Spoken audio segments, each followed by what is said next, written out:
से आगे में आज शाम शिद्दत पसंद ग्रुपों के खिलाफ कार्रवाई के लिए पाकिस्तान पर बढ़ता हुआ दबाव, आज़ाद रियासत की करारदाद फ़लस्तीनियों को क्या फ़ायदा पहुँचाएगी, और वाशिंगटन में आलमी इक़्तिसादी माहिरीन का सालाना इजलास, क्या माशी बहरान टाला जा सकेगा। ये है वॉइस ऑफ अमेरिका की पेशकश, खबरों से आगे। अस्सलाम वालेकुम, वॉइस ऑफ अमेरिका के वाशिंगटन स्टूडियोज़ में आप सबको खुशामदीद। प्रोग्राम खबरों से आगे के साथ मैं हूं मदीहा अनवर।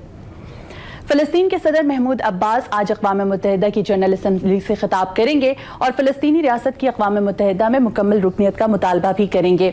इस वक्त हमारी नुमाइंदा आयशा तंजीम न्यूयॉर्क में मौजूद हैं। आइए उनसे इस बारे में बात करते हैं।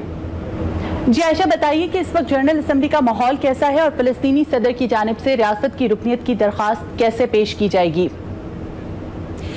मदिया, इस वक्त चूँकि न्यूयॉर्क में बहुत सुबह है तो निस्बतन खामोशी है, लेकिन अब से 2 घंटे बाद यहाँ बहुत ज़्यादा चहल पहल हो जाएगी क्योंकि जनरल असम्बली की कार्रवाई का बाकायदा आगाज़ हो जाएगा और सरबराहान ममलिकत अपने खिताब शुरू कर देंगे। आज मकामी वक्त के मुताबिक 11:35 पर सदर महमूद अब्बास की यूनाइटेड नेशंस के सेक्रेटरी जनरल बान की मून से एक मुलाकात है। उस मुलाकात में तवक्को की जा रही है कि वो ख़त सदर अब्बास सेक्रेटरी जनरल को देंगे जिसमें फ़लस्तीनी रियासत के क़याम और अक़वाम मुत्तहिदा में उसकी शमूलियत की दरख्वास्त की जाएगी। उसके बाद अक़वाम मुत्तहिदा से उनका खिताब होगा जिसमें वो ऐलान करेंगे कि उन्होंने अक़वाम मुत्तहिदा के लिए शमूलियत की दरख्वास्त दे दी है। वो ख़त सेक्रेटरी जनरल सिक्योरिटी काउंसिल के पास भेजेंगे। सिक्योरिटी काउंसिल उस ख़त पर गौर व खौज़ करेगी जिसमें चंद हफ्ते भी लग सकते हैं, ज़्यादा भी लग सकते हैं। आज सदर अब्बास के तकरीबन 1 घंटे के अंदर ही अंदर इज़राइल के वज़ीर आज़म बिन्यामीन नेतन्याहू का खिताब होगा जिसमें वो फ़लस्तीनियों की तरफ से इस अमल की मज़म्मत करेंगे और तवक्को की जा रही है कि वो ये कहेंगे कि फ़लस्तीनियों की तरफ से ये तमाम मुआहिदों की खिलाफ वर्जी है और अमन के लिए बहुत नुकसानदेह है। और आलमी राय के बारे में ये कहा जा रहा है कि अब तक जो जिस पार्टी के साथ है तवक्को है कि वो उसी के साथ होगा। मदिया जी आयशा, ये भी बताइएगा कि सदर ओबामा और फ्रांस के सदर सरकोजी ने जनरल असम्बली के सामने जो तकारीर की उनमें वाज़ेह इख्तलाफ राय मौजूद था। क्या ये मुस्तक़बिल में किसी नए रुझान की तरफ इशारा करता है? बिल्कुल मदिया, आपने कहा वाज़ेह इख्तलाफ राय, और ये इसलिए अहम है कि अब तक फ़लस्तीन के मामले पे यूरोपीय ममालिक अमेरिका से इख्तलाफ तो करते रहे हैं लेकिन इतने ओपनली, इतने वाज़ेह, इतने बड़े फ़ोरम पर नहीं। इतने बड़े फ़ोरम पर इख्तलाफ करने से ये ज़ाहिर होता है कि नंबर 1, अब तक फ़लस्तीन के मामले पर जो पीस ब्रोकर्स थे, जो इजराइलियों और फ़लस्तीनियों के दरमियान बातचीत करवाते थे, उनमें नंबर 1 पोजीशन अमेरिका की थी। लगता है कि अब अमेरिका अपनी अहमियत थोड़ी खो रहा है और यूरोपीय ममालिक लीडरशिप के रोल में इस मशरक़ वस्ता के मामले में आगे आने की कोशिश कर रहे हैं। दूसरी बात इससे ये भी ज़ाहिर होती है कि अमेरिका और यूरोपीय ममालिक के तरीक़ाकार में और उनका जो पॉइंट ऑफ व्यू, जो नुक्ता नज़र है, उसमें वाज़ेह इख्तलाफ है। अमेरिका के बारे में ये कहा जाता था कि वो इसराइल के साथ है और लोग ये समझते हैं कि अमेरिका इस मामले में इसराइल का साथ देता है। यूरोपीय ममालिक के बारे में ये समझा जाता है कि इस मामले में वो ज़्यादा फ़लस्तीनियों के साथ हैं, इसलिए ये वाज़ेह इख्तलाफ आइंदा हमें पॉलिसी में भी नजर आएगा। मदिया, बहुत शुक्रिया आयशा। और ये थी हमारी नुमाइंदा आयशा जो न्यूयॉर्क से हमें वहाँ की सूरत हाल के बारे में बता रही थी।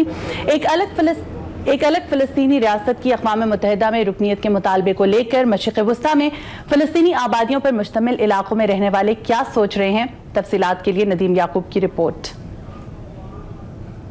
अक़वाम मुत्तहिदा में रुकनियत की हमायत में रमला और गरब उर्दन में मुज़ाहरों का सिलसिला जारी है। इस हफ्ते के दौरान होने वाले ज़्यादातर मुज़ाहरे पुरअमन रहे, ताहम कुछ चेक पॉइंट्स पर उनकी इसराइली सिक्योरिटी फोर्सेस के साथ झड़पें भी हुईं। इसराइली रहनुमाओं का कहना है कि आज़ाद रियासत के बाकायदा मुतालबे से अमन मुज़ाकरात को धचका लगेगा, मगर फ़लस्तीनी क़यादत का ख्याल है कि इस इक़दाम से मुज़ाकरात की ज़रूरत का एहसास बढ़ेगा और उनकी आज़ादी के लिए कोशिशों को तक़वियत मिलेगी। मगर रमला के एक किसाब टमेर मामेश की तरह कुछ फ़लस्तीनियों को इस बात की उम्मीद नहीं है कि अक़वाम मुत्तहिदा की जानिब से फ़लस्तीनी रियासत को तस्लीम करने से कुछ हासिल हो सकेगा। मेरे ख्याल में अक़वाम मुत्तहिदा से रुजू करना बेकार है। अगर हमें तस्लीम कर भी लिया जाता है और हम मकबूजा इलाका भी रहते हैं तो ये एक बेमानी मुहिम जोई है। यरूशलेम में एक इसराइली ज़ीवा गैज़ेट भी इससे इत्तफ़ाक़ करती हैं, हालांकि वो फ़लस्तीनियों के लिए अलग रियासत के क़याम की हामी हैं। मेरा ख्याल है कि अक़वाम मुत्तहिदा की करारदाद से शहरों में रहने वाले आम फ़लस्तीनियों को कोई फ़ायदा नहीं होगा। मुझे डर है कि ये लोग बहुत मायूस होंगे। अक़वाम मुत्तहिदा में कोशिशों के हवाले से फ़लस्तीनी अपनी सियासी वाबस्तगियों की बिना पर आपस में बटे हुए हैं। फ़लस्तीनी तंजीम फ़तह जो ग़रब उर्दन पर हुक्मरान है सदर अब्बास की हामी है, जबकि हमास जो गज़ा की पट्टी को कंट्रोल करती है अक़वाम मुत्तहिदा में मुकम्मल रुकनीत की करारदाद पेश करने के खिलाफ है। हमास के तर्जुमान समी अबू ज़ूरी कहते हैं कि ये इक़दाम इसराइल के वजूद को कानूनी तौर पर जायज़ करार दे देगा, जो उनके लिए काबिल कबूल नहीं।